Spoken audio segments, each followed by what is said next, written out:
Boa noite, gente. Eu sou a Rani e hoje eu vou falar com vocês sobre redação, com foco na estrutura exigida pelo Enem, o Exame Nacional do Ensino Médio.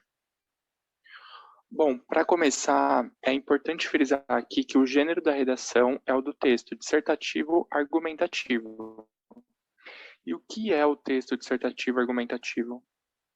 É um texto que deve ser escrito em prosa, ou seja, escrito em parágrafos, não em versos ou em diálogos, por exemplo.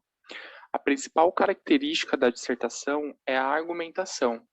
Logo, esse texto deve trazer discussões e argumentação. É preciso que, ao se deparar com esse gênero, você tenha em mente que precisa defender uma tese. E para que isso seja possível, você irá deixar claro no seu texto o seu posicionamento quanto ao tema proposto. Não há imparcialidade aqui. Você não pode ficar em cima do muro, neutro. Eu separei aqui algumas dicas importantes para que a sua redação fique bem estruturada. Aqui vai. Não fuja do gênero dissertativo argumentativo. Por incrível que pareça, é muito comum vestibulandos fugirem do gênero exigido na redação. Respeite os direitos humanos. O que isso quer dizer? Que você não deve utilizar no seu texto sentenças que desrespeitem a humanidade das pessoas, como, por exemplo, escrever que, abre aspas, lugar de mulher é na cozinha, loiras são burras, bandido bom é bandido morto, fecha aspas. Esse tipo de construção não é permitida. Escreva um texto que ultrapasse o mínimo de 7 linhas exigido.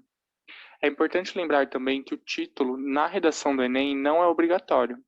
Então você avalia se é relevante ou não a inserção de um título para o seu texto. Deve-se levar em conta o espaço da folha de redação, que já é bastante razoável. O título vai acabar comendo uma linha do seu texto, então talvez não seja interessante intitular a redação, mas fica a seu critério. E por último, atente-se à estrutura, ela é fundamental.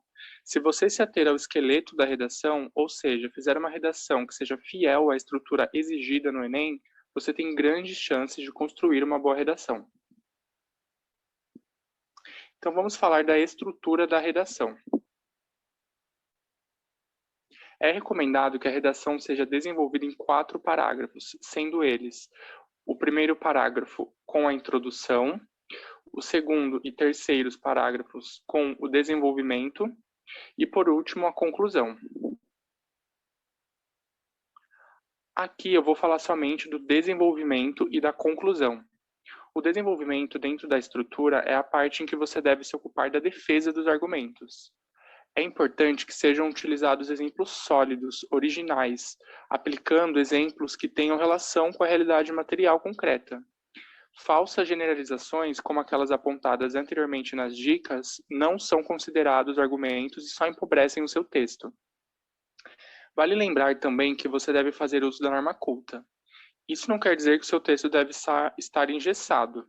Isso quer dizer que a linguagem aqui não é uma linguagem coloquial, ou seja, você está elaborando um texto que deve seguir uma estrutura mais formal da língua, em que as suas ideias devem estar bem encadeadas para que a leitura e a interpretação sejam claras, que o texto seja legível, que as ideias aqui expressas e os argumentos aqui defendidos sejam comunicados de maneira clara, coerente e coesa. Deve-se fazer uso da terceira pessoa sempre, não fazer uso da primeira pessoa. Por exemplo, você deve utilizar acredita-se ao invés de eu acho ou na minha opinião. Esse é um texto dissertativo argumentativo. Portanto, as reflexões ficam a seu cargo. Esse não é um texto interativo. Você é o responsável pela reflexão. Por isso, utilizar acredita-se que, ao invés de eu acho que ou na minha opinião, é um tipo de construção de sentença que o sujeito está indeterminado. Você não deve escrever de modo a interagir com o leitor, utilizando, por exemplo, a palavra você. É preciso que haja um distanciamento do leitor. Atente-se para não repetir informações no desenvolvimento do texto. Cada parágrafo do desenvolvimento deve conter um tópico frasal, a ideia mais importante a ser defendida naquele parágrafo. Agora chegamos à conclusão.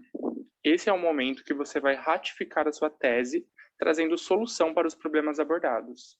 É nesse momento que você irá trabalhar a proposta de intervenção, uma das competências avaliadas no Enem. É necessário que a sua proposta de intervenção contenha 5 fatores para ser considerada uma proposta completa. São eles: 1. Agente, quem irá executar a proposta. 2. Ação, o que será feito. 3. Finalidade, por que ou para que será feito.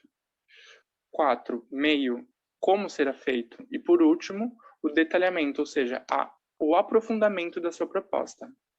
Para finalizar o seu texto, deve-se haver uma sintetização da sua opinião, que, de alguma maneira, retome a tese apresentada, principalmente se isso for feito na última linha da conclusão.